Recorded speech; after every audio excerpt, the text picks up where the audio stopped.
Two guys, two beers, two mics, one purpose. To deliver two opinions nobody asked for. Two opinions you never knew you needed until now. This is Scribbler to Scribe.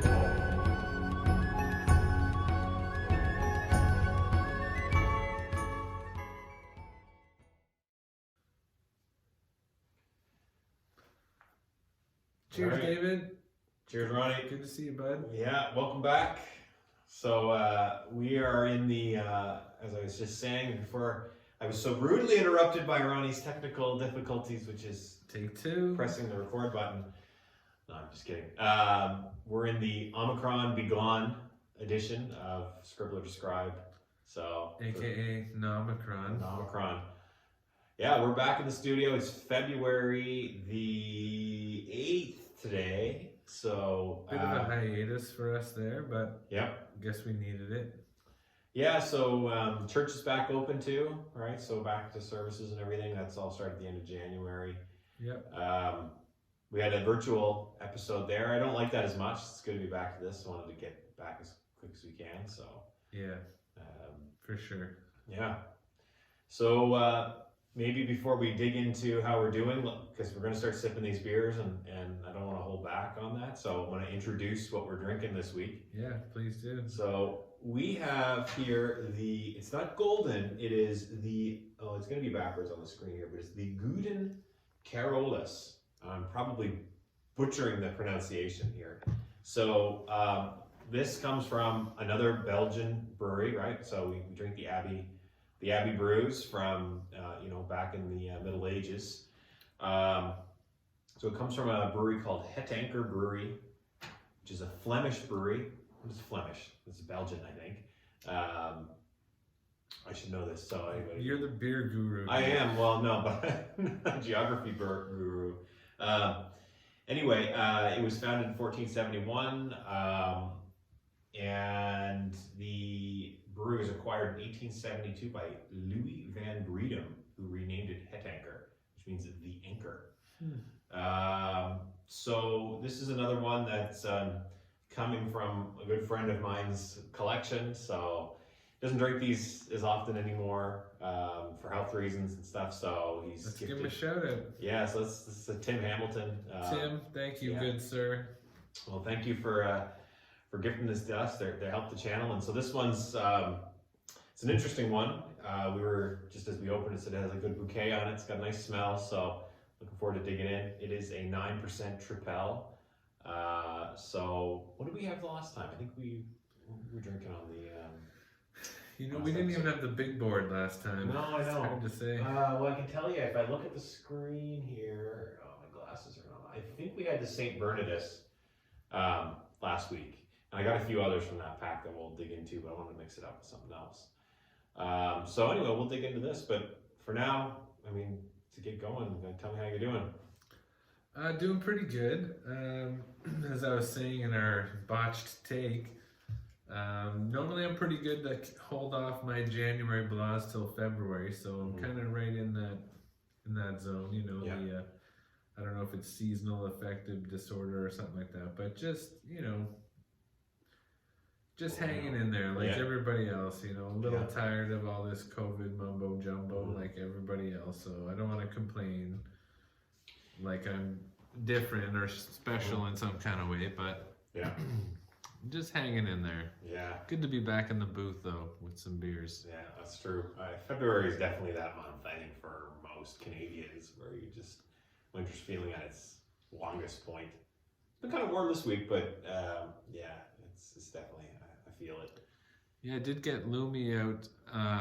We bought this real cheap snowboard at Canadian Tire that broke the first day, but she seems to be a natural, so we might pursue that. But it was great to just be outside, watching your kid fail over and over again at something, but not give up.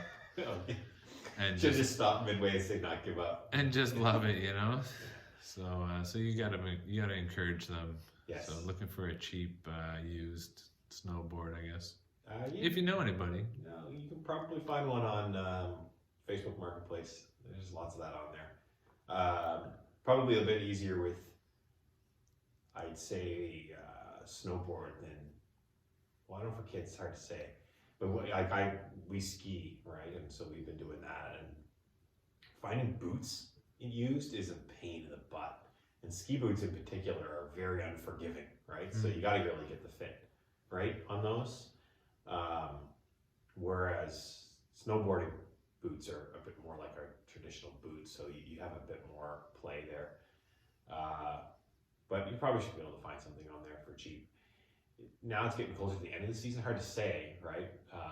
Some deals to be had, perhaps? Perhaps, yeah. People were desperate and thought they could hold out for the right price at the beginning of the ski season, and now getting a little, demand's falling, so we'll see. Maybe you can get a good price. Yeah, I've always been sort of an off-season kind of guy. So, but what about you, man? How are you doing? Not to make it all about me here. No, it's okay. I mean, I asked the question first, so I'm good. You talk about the February blah, so I don't know, can I admit something? So we booked a trip. So at the end of the month, I'm going down to the Caribbean. Ooh. Yeah. So, we've been pretty reluctant to do any kind of traveling or anything with all this, travel advisories in Canada and all that kind of stuff. But we've known a lot of people who have gone and traveled, right? And sort of taken that plunge through COVID to just get out of the country. And one of the things that we keep hearing is it's very different in Canada, the environment that we've created around this pandemic, and the state of fear, I think, that's been created. And it isn't like that in a lot of other countries. And I mean, especially in countries where you can be outside all year. Well, exactly, right? So that's the other thing. So it is different conditions, and when we have that colder winter, we do get thrown inside a lot more. But and just I think with the way things seemingly less severe with Omicron and everything, it does feel like it's a turning point. And so we kind of just said, got to travel at some point. And my wife, she's got the travel bug. She loves to travel, and so we're gonna go do that. And I don't know, the price was very good, so it's hard to deny. But anyway, there you go, folks. For all of you tuning in for travel advice, I'll get you a good travel agent. Actually, that is the thing. If you are going to travel now, get a travel agent, because it can get way more complex, right, with all the COVID protocols and stuff. And if you do have a situation where you have to rebook or move your flight around, or you get stuck down somewhere and you have to quarantine for a couple of weeks or whatever, you have a travel agent on your side and make that stuff a lot less stressful. So anyway, this has nothing to do with the podcast, but well, I mean, I'm not here to judge anyone.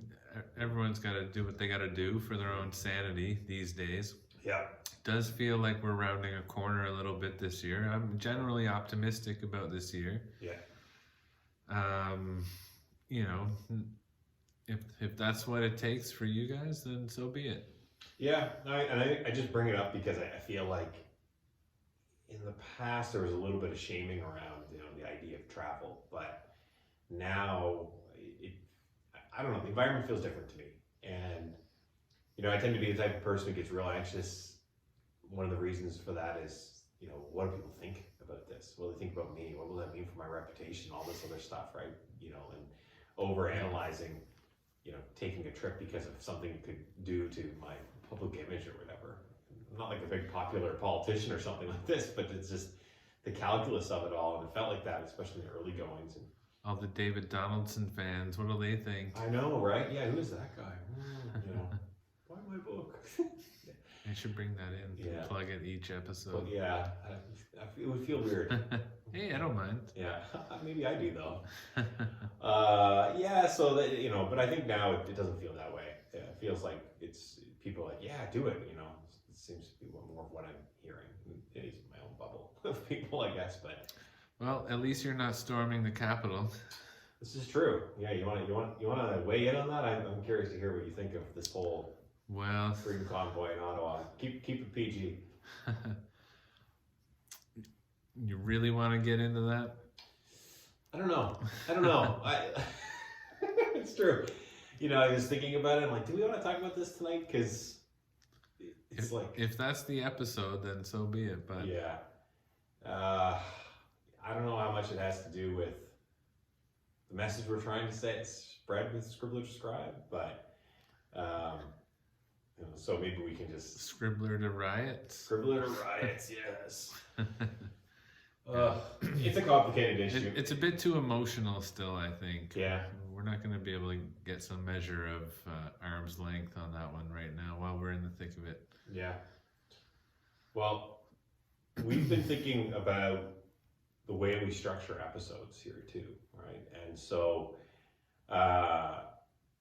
the intention of the podcast is really to connect with listeners who maybe don't visit traditional churches or go to regular service or really interact with the church the same way. And that's not to say that this isn't for anybody who wants to listen, including people who, go to Peace Lutheran Church, for example. They're probably, some of our biggest listeners right now. But through this pandemic, the importance of finding new venues to build a broader church community is part of, what we're doing here. And so, but thinking about the structure, this is something that you brought up with me, is how much do we want to really recap the reading in the sermon and focus on that part versus the spiritual news section, which seems to be something that we enjoy digging into a little bit more. So do you want to talk maybe some of your thinking behind that before we dig into a few articles we've drummed up? Guess we'll edit this out after, but this live planning sesh off the floor. Well, this is just for us to talk. I'm comfortable talking about those things, but I didn't want you to feel like you had to put those into the format just for my sake or whatever. I don't want this to be all about me and what I think, I guess, in some kind of way. But by all means, I'm happy to talk about those things. Well, I think this dialogue is good to keep in. The idea is I'm the scribbler, you're the scribe. We talk about that kind of stuff. But I think that you're right in that if we want to sort of connect with somewhat more of a secular audience, is to how do we connect it to the topical issues of the day versus say, Bible readings, which I think are important in how we connect those to now, but we're just trying to keep our finger on the pulse of things a little bit closer. Focusing our attention on the spiritual news is good.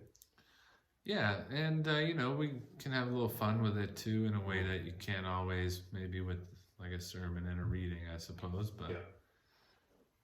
And if people want to watch that video, it's there on our YouTube channel as well. If they want to hear the reading, they want to hear the sermon. Yeah, exactly. So we don't need to regurgitate it here, I guess. But if it comes up, by all means, I'm willing to go there. Yeah. So if we want to dig into the news a little bit, so I was browsing around, just prep for the show, looking at a few articles out there, and the first one that I came across, and so Ronnie's joking about, give me a story that's not about the Pope, right? So I grabbed two, and they were both about something that Pope Francis said. So now we're, this is I said I was going to make a song called Pope No Pope, which if you've ever heard the song Beard No Beard by Picnic Face, go look it up on YouTube and have a laugh. I put it to that, so to that tune. Anyway, so the first article, the Pope was talking about, how parents should, love their gay children, and not condemn and sort of demonize their children, right? So this is a big deal to come from, the highest leader in the Catholic Church. And then it goes on to say, though, that they support civil unions of the LGBT community, but not formal marriage. And but what's happened is, I think, in some people in the circles of the church have been confused by trying to interpret, what does this narrative mean? Why is the church say one and not the other? Like, why is we should show love and respect and kindness to people of all sexual orientations, but they shouldn't be allowed to marry. So, I think you've got a different view on all this, but I just, as a religious leader, I wanted to get your reaction to that. Yeah, so just off the cuff, first of all, good that he would say that, like, instead of like judging and condemning and shaming those people in your life, like, you should walk with them and show some support. Mm-hmm. In that article, some of the more conservative Catholics, I guess, in that were arguing that was a confusing message to send, because it's still considered, I think it said something along the lines of same-sex acts are sinful, but not same-sex nature, something like that. Disposition or something like that. Which is, a lot of double speak, in my opinion. Mm-hmm. But part of it is that in the Catholic Church, marriage is one of the sacraments. I think they have 7.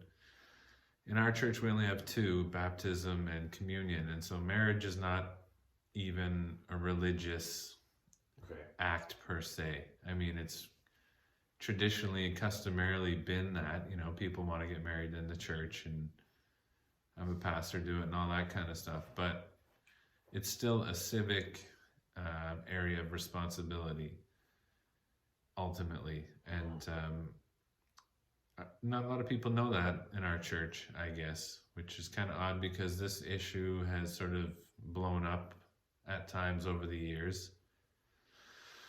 A lot of dissenting views on that, but if we look at the teachings of Jesus, it's pretty hard to come out and hate on people. Like, to me, it feels like it's a cultural impulse to shame gay relationships. I don't see anything in Jesus's words that were to outcast them in some kind of way, because he's all about love God, love your neighbor as yourself. And so, some people want to skirt around the issue by calling it a civil union or this or that, but not marriage. I don't really understand the hang up on the wording of it. I mean, if 2 people love each other, that should be good enough. And a lot of people will point to examples in the Bible and say, oh, well, there shouldn't be gay people, or gay people is against religion, or whatever, what have you. But that's only if you're picking and choosing little scraps of sentences, of verses, and twisting it to say what you want it to say, in my opinion. But can you give an example of that? Yeah, sure. So it might still be in Genesis, I'm not sure now, but Abraham's nephew Lot, he lives in Sodom and Gomorrah, which is like such a sinful town. Mm-hmm. God has a debate with Abraham, or Abraham has a debate with God, because God tells him that he's going to destroy Sodom and Gomorrah because they're just so full of sin over there. And this famous debate, Abraham's like, well, what if there's like X number of like good people there? Will you spare the town? And God's like, sure, yeah, I'll spare it. And then, so he's bargaining with God all the way down to, I can't remember if it's 10 or 1, but anyways,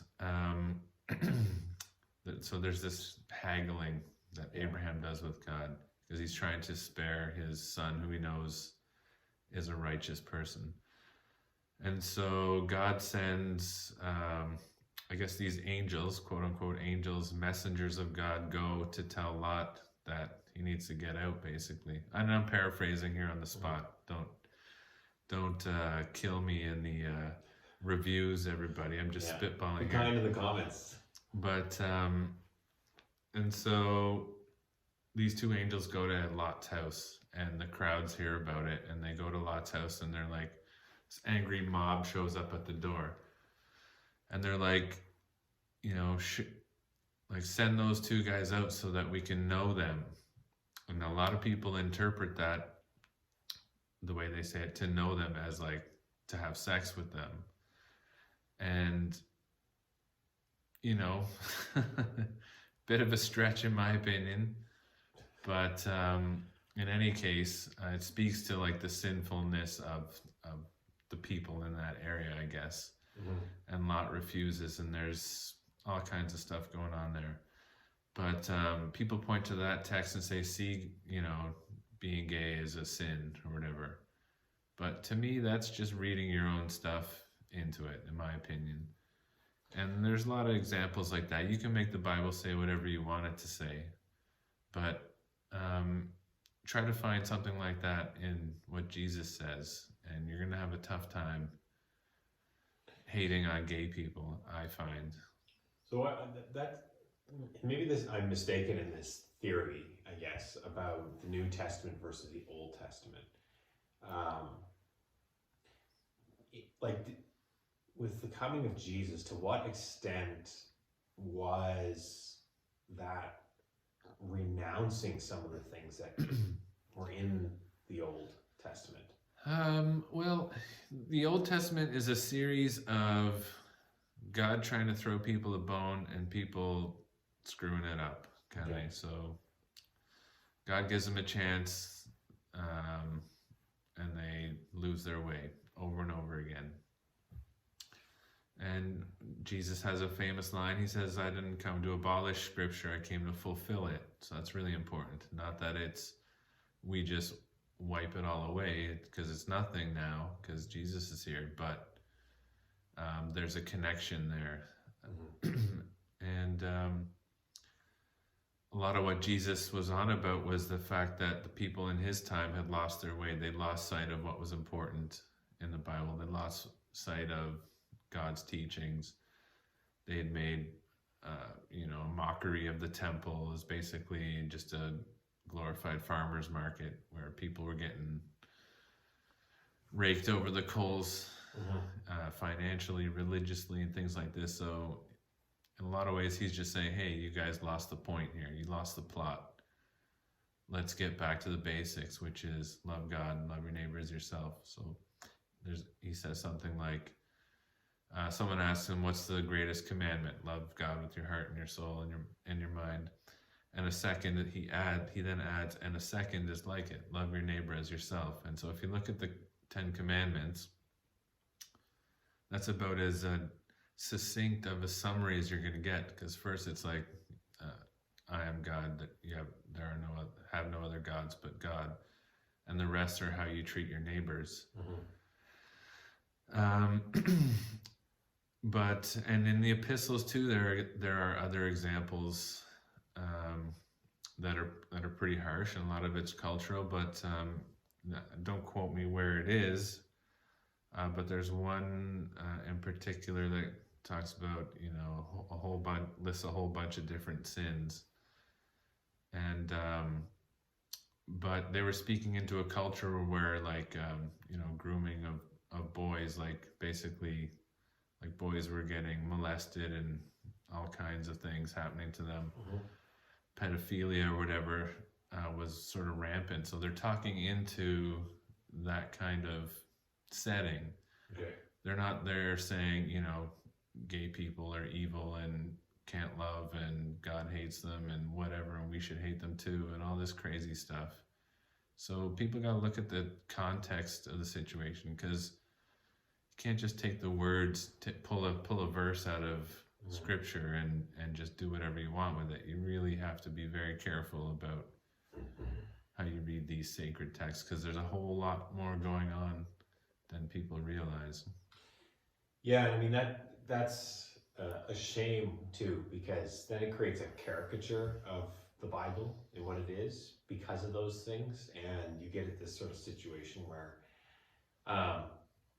people tend towards atheism or something because they'll throw the baby out with the bathwater on that, because they just say, well, they say this stuff, right? So, but if you were to really study it deliberately, you probably would realize that that's not really what it's saying, or it's so open to interpretation that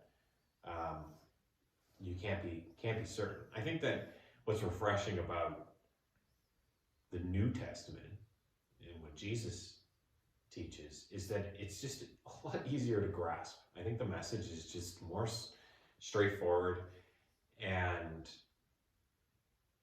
like universally applicable, right? Like the love thy neighbor kind of thing. It's just like, well, if we all just did that, I mean, the world would just be an easy place, right?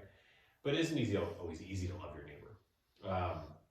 You know, and so sometimes your neighbor can be a real a-hole. So it's like that, Yeah. and that's truly the test, I guess, of all of us, is how to, you know, rise above those kind of situations. So maybe before I move on to the next article, because I'm gonna try to connect the two, but I think there's one other thing that what you said sort of jarred me is, you know, you talk about like the city of Sodom and Gomorrah, and it's, you know, just like a sinful place, right? It's like, you know, the Las Vegas or something of its times or whatever, right? Right. And it's so easy to be choosy with all that stuff and pull that out as the sin that you think is the problem, right?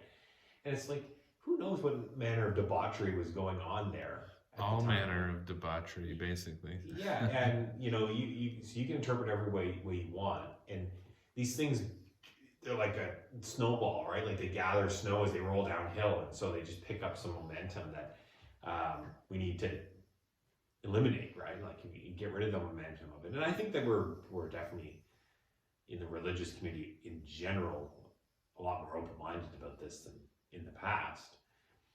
And I'll use that as a stepping into the next article. And again, in the Pope No Pope talk of today, you know, it's also Pope Francis talking about cancel culture. And he called it ideological colonization, right? Yeah. So I know before you say anything, I know that like that idea of colonization is rich to you, and but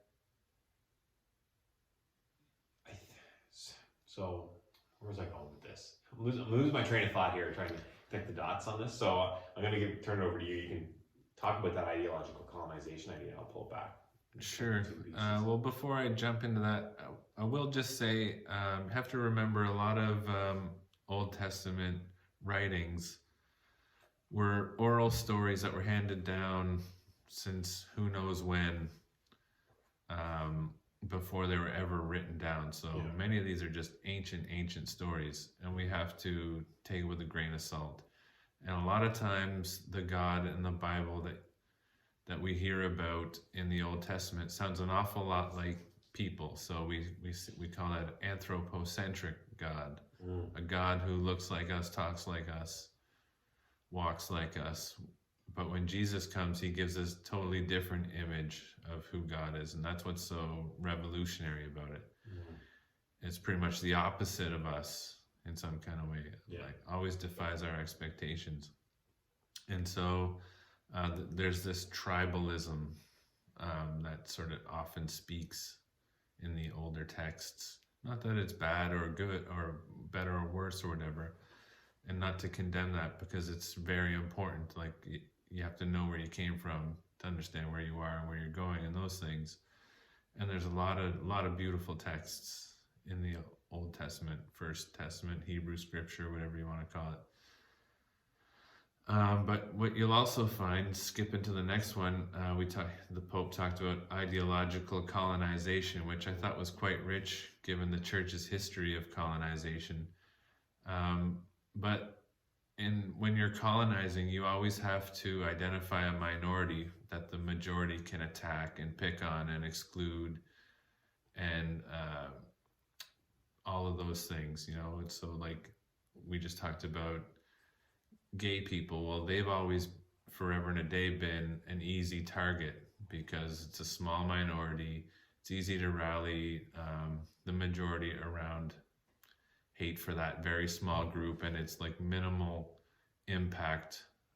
Their persecution is minimal impact on society overall, because they're such a small number. But the Pope was talking about cancel culture, and just seems odd that he'd be talking about that to begin with, but his choice of phrasing of ideological colonization, I just thought was beyond tone deaf, I guess, given that we're still trying to get an official apology from the church over residential schools and all manner of depravity that the church has done to people over the years. And part of what that speech he's talking about there, right, is he talks about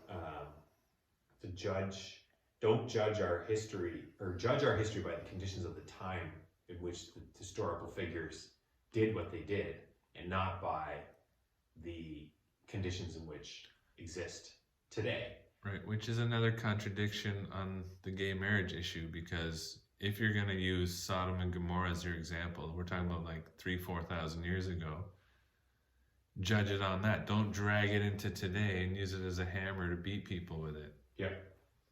Sorry, go on. Well, no, and I think that's totally right. Man, this beer's good. Yeah, it is a good one, for sure. Well, I think that. But I have opinions about cancel culture, which we can get into, but just on that comment about history, I feel like maybe that's a little bit of a cover-up of, hey, the church has done a lot of bad things, but judge it in the context of the time in which those things happened, not by today, right? And don't condemn the church of today for what it did once upon a time. Not that long ago. Yeah, and that would be maybe okay if the church was willing to apologize for things that happened, right? And just to call out, like, you know what, we've done, in the name of religion, we've done some atrocious things that are shameful, regrettable, and we wish didn't exist in our history. But they do exist, and we need to acknowledge them and move on from them. Yeah, in the spirit of Christ, whom we're supposed to be all trying to follow and model ourselves after. Yeah. So. But it seemed odd that he would even bring that up, this whole cancel culture thing. Obviously, he's speaking to a particular audience who are all fired up about that. But, what's an example of cancel culture? How about we give an example so we can flesh it out a little bit more? You said you had some definite ideas about. Well, so an example would be something like, in the school board system, right? If a motion comes about, so in Durham, I think there was an example of like a motion where they want to amend the human rights policy. Anyway, you want to put together a motion, and then it's a question of whether there's any debate about something, right? And so there are certain topics that can become very these are off limits and they're not debatable, right? Like we're going to put something in about, a line about white privilege or something like this, right? Or like there was a line about a definition of white supremacy that was in that, Durham District School Board was talking about it, and I was like, okay, that's not really the definition that I thought existed on this. And it wasn't consistent with like the Merriam-Webster definition, right? So it's like, okay, well, why are they defining it so broadly, these broad terms? And, I think there's some people who there's some example in Kitchener, I think this happened too, where, different topic, but question certain educational material that was being put in front of kids, and there seems to be some silencing in the debate, right, about having a conversation about this stuff. And that's the cancel culture that I think is a little toxic. So sure, you have to be careful and have good etiquette in terms of how you communicate things to make sure that people feel like you're not creating a hostile environment for discussion. But at the same time, it goes both ways, right? And if somebody has a concern and there's an opportunity for a learning moment or whatever, and that we should embrace that. And it got me thinking too that maybe the whole cancel culture thing isn't even real. Like it's so much of the world that we see is a tiny minority of people online who create this impression that that's what everybody is like. And that in real world environments of people, adults, sitting down and talking to each other, these things don't really happen, right? But you're getting a very curated news stream to you in some way. Sure. It makes it seem like it's something that happens all the time. So I don't even know if it's like a real thing or if it's like an invented internet thing. But I do feel like there is a big risk of turning into a 1984, George Orwell environment of just saying this topic's off limits, and so we can't have a debate about it. I'll be honest, I didn't know about those examples. To me, I thought it was more like a pop culture type thing, like comedian can't say that, or well, that's another example. And some actor did this, so they can't work, or they get fired from their show and things like that. So to me, it was more like I thought it was more like in that realm of kind of things. But well, in the examples I'm talking about, like certain people are kicked off of like council committees and stuff, like and councils and committees and those kind of things, because they've set a viewpoint that's outside the political correct one, and so they're canceled in that way. But yeah, I take what you mean. Like the more traditional example is like somebody said something and they should be fired and their whole livelihood is destroyed because they're irredeemable.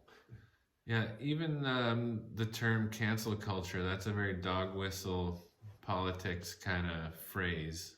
Only certain people with certain gripes use that particular vernacular, and that's seemed odd that the Pope would go out of his way to spend his time to make an address to speak about that in particular. And you're gonna have abuses of these things no matter which way it cuts. But I think that there's a growing mass of people who are willing to say, we don't want racists in this role, or we don't want to encourage like rapists to like be on this or that, and like, or they did this in their past and they lost their job and things like that. To me, I think that's a legit sort of area to pursue. We don't want people in public roles who have done things that aren't above board, I guess, if you will say, and so they get canceled. Actor X gets kicked off a show because it came to light that they did this, or actually right now there's a interesting debate between Spotify. Oh yeah, that's a good one. It's like Joe Rogan versus Neil Young and other artists who have now signed on. So I'm sure Neil Young's getting attacked for his cancel culture antics and whatnot. But a lot of it comes down to just people making a choice to not put up with people's crap anymore in a lot of cases. And I think that's legit. It goes too far, I guess, in some cases. There's a lot of witch hunts out there, but witch hunts are not a tool of the left exclusively or anything like that. if we want to slice it down politically, which is what people want us to do, right? Yeah. People are out to get us to pick sides and fight fiercely for our side. Yeah. It's much like the whole same-sex debate. Like, they want you to pick a side and they want you to fight for it either way, so that we're divided. Well, like a guy like Joe Rogan, right? I've watched and I've listened to his podcast and watched episodes and stuff. And I think this pandemic stuff has made everybody lose their friggin' minds. Because before that, he seemed pretty balanced in his views. Like, I thought he was fairly refreshing, just for the sake that he'd bring anybody on his show to talk to them, right? And hey, that's what we should do. Well, exactly. And I am like, and well, this goes back, I wrote that thing on my Facebook page about my purpose, right? And so I've been working with an executive coach, like a business coach, to help me with stuff, with work and just my own development. It's like investing in your education, you invest in your business, you invest in your career, right? It's sort of a business decision, I guess. But so I've been working with the coach, and she's been excellent. And so I get homework periodically. And this week, some of the homework was, well, what is your purpose, right? And so when you think about the world that you want to leave for your children, your children's children, what is that world?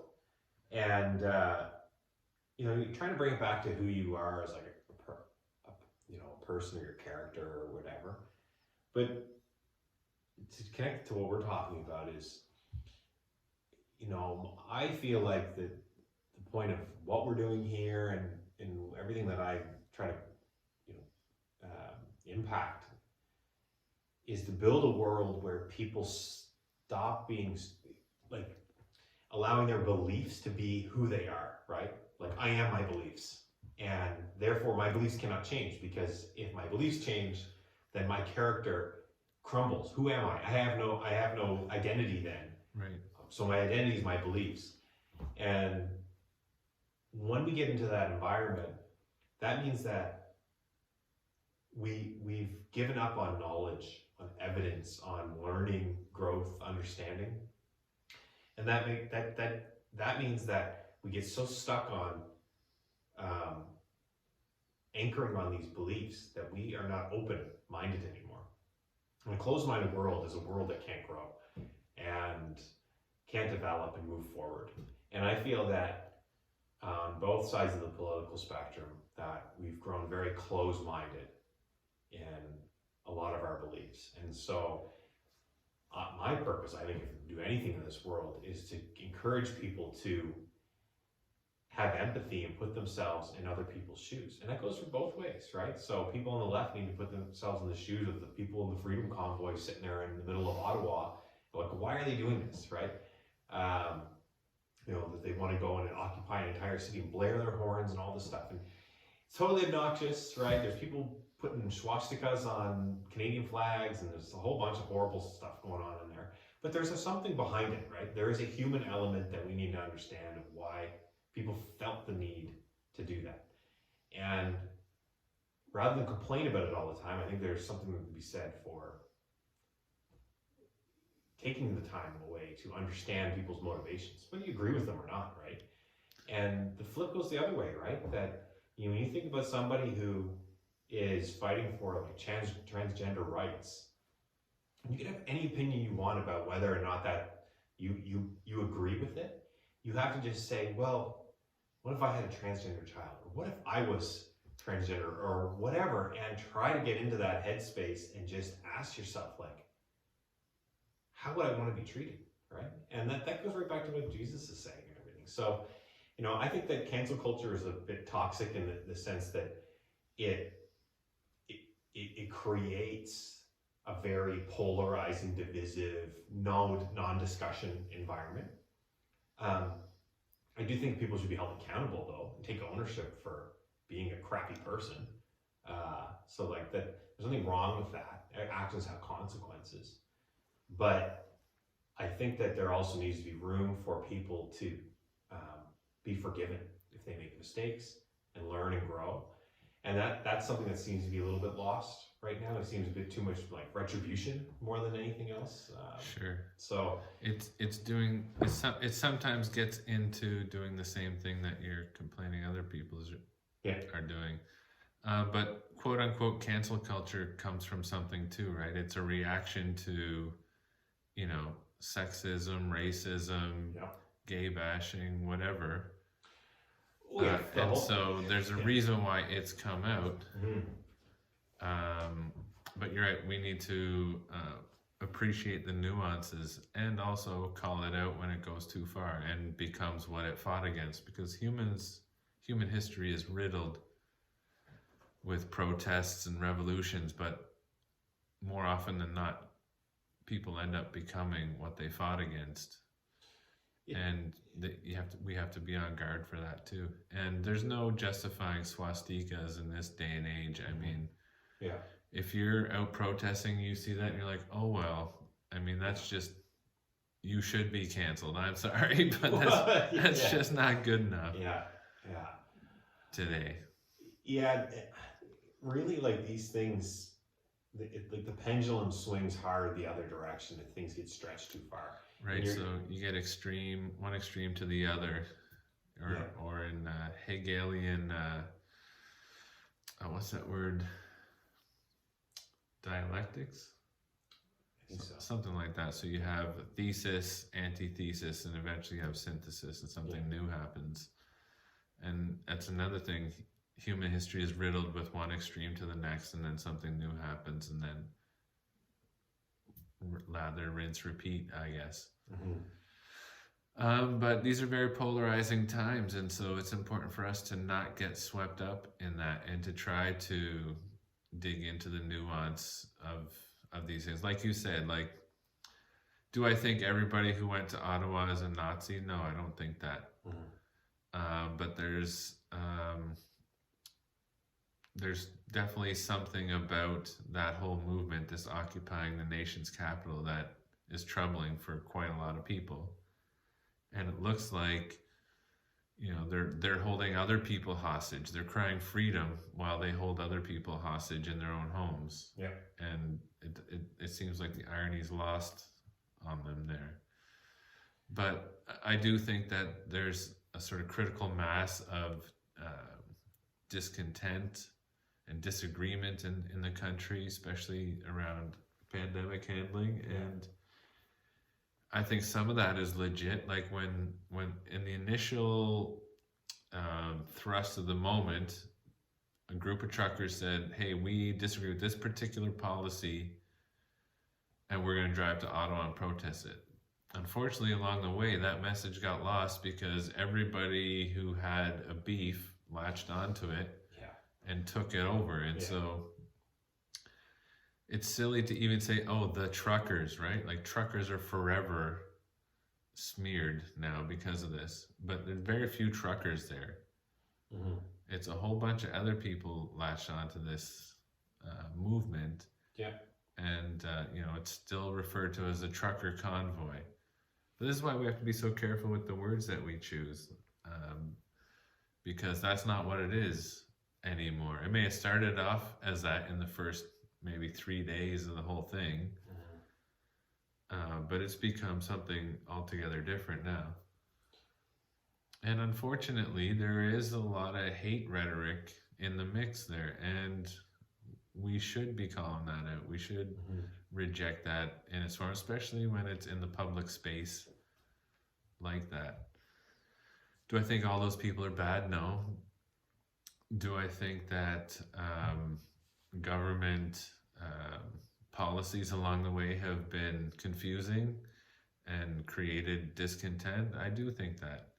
And, most of us have just tried to go along to do what we thought was the right thing to do so we could all get through this.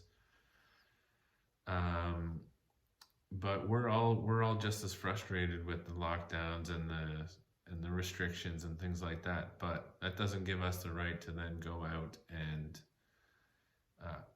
like I said, hold other people hostage for our own what I think in many cases is a selfish interest. Yeah, these things they contradict themselves, and they hurt their own legitimacy through a lot of that. It's just a shame, because I feel like there's some truth. There's always an inkling of truth in any of this stuff, right? If like there's an important message here, but people can pollute that message and ruin it, and then it's lost on the people that you're trying to convince because it's hijacked by, you know, hooligans or whatever, right? And it's and I think that is a shame for whatever this thing started as and what it was trying to do. Absolutely. I 100% support their right to protest a policy. Absolutely. But now that's not what this is. Yeah. And do I think everybody out there pissed on the tomb of the unknown soldier? No, I don't think that. But somebody did, and now it just stains the whole thing. Do I think everybody out there desecrated our dear beloved Terry Fox? No, they didn't. But somebody did. And now the whole thing is stained by that. Not Terry Fox, guys. Come on. Yeah, Terry Fox. I know. Come on. I saw that actually really was a turning point for me, where I was originally like more supportive of this, because I felt like the trucker vaccine mandates seemed like, really, like, this thing's everywhere. Like, I don't know, what is this accomplishing? And I felt like it was just a bit too much overreach. So I kind of got the thrust of it all. And then when you saw that with Terry Fox, it's like, really? Like, this is like a universally beloved Canadian, right? Yeah, like, who ran for science, essentially. Yeah. So that was a real shame. Yeah. Well, listen, we're now that we've solved the world's problems. Exactly, and we're at the 50-minute mark, so I think it's time for us to start wrapping up. The beer's thoroughly taken over. Yeah, exactly.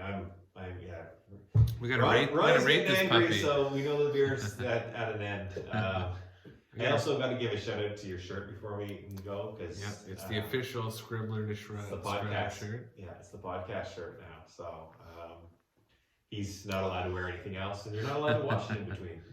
Yeah. Actually, please do, because that would be awesome. My washing habits are between me and my shirt. Okay. Keep it to yourself. Are you trying to cancel my shirt, man? I am trying to cancel your shirt, Ronnie.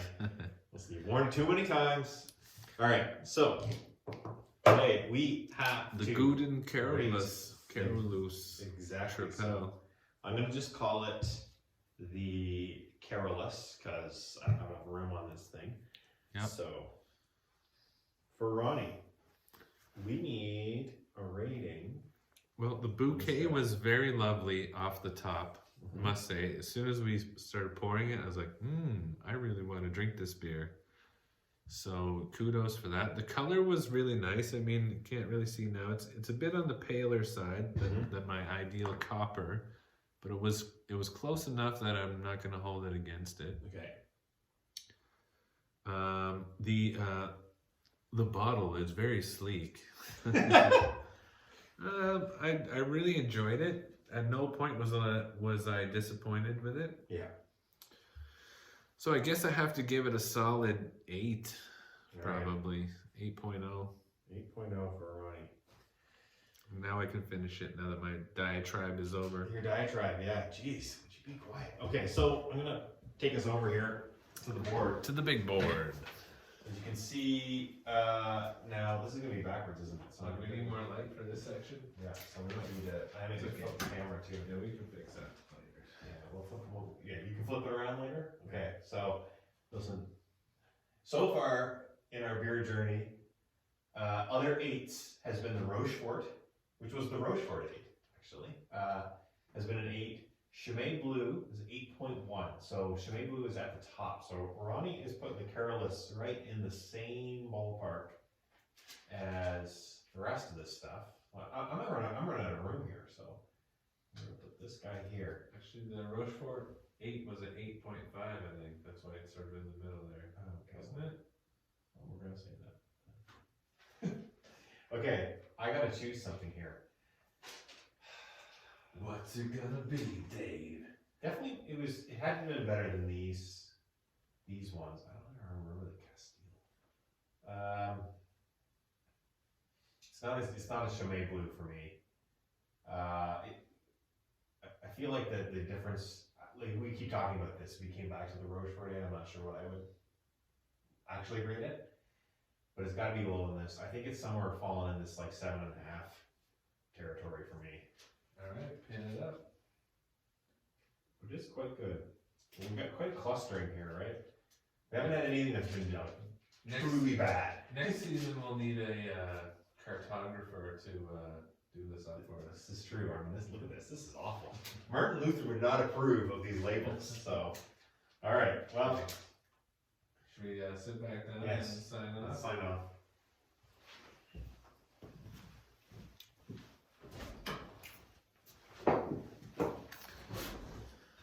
All right.